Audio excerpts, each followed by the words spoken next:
A day in our lives. So, ayan, another daily dose ng Mingming. So, ayan, entrance na agad ang face ng mga Mingming, lalo na ni Kopi kasi init siya. So, ayan, hindi pa po namin siya napapaspace. Si Coco at si Milky pa lang. Next na siya.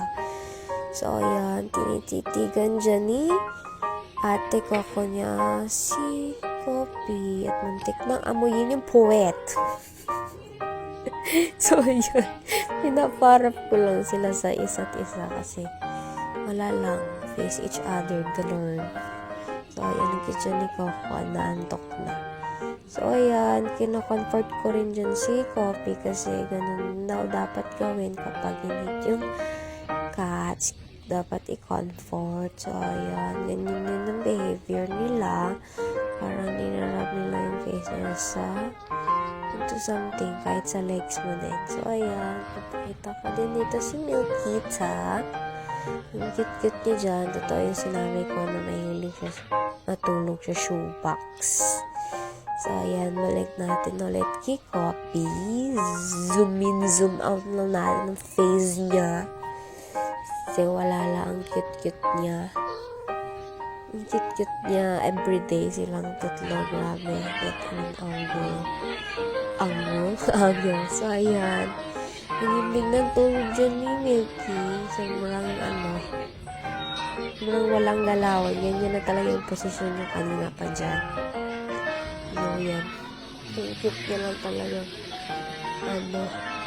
Sa shoeboxes, hindi ko talaga malaman kung bakit dahil siya sa shoeboxes matulog tsaka sa laundry basket. So, ayan, nasabi ko din sa previous vlog ko na ayaw matulog ni Milky sa bed and sa mga pillow. So, ayan, sabi niya hindi, mami, gusto ko matulog sa bed.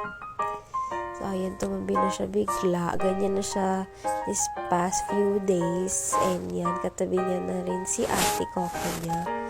Yan, so, yan, sobrang cute nila. And, wala, tulog-tulog na kami dyan. Sleep. So, ayan, pinapa-adapt din namin po si Mingming. Wala siyang name. Hoping na ma-adapt na po siya soon.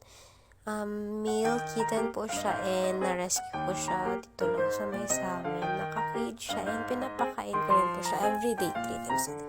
So, sino po willing mag-adapt, please PM me. So, ayan, I will just promote also Frozen Cram and Dapper Pets. Yan lang po. Bye!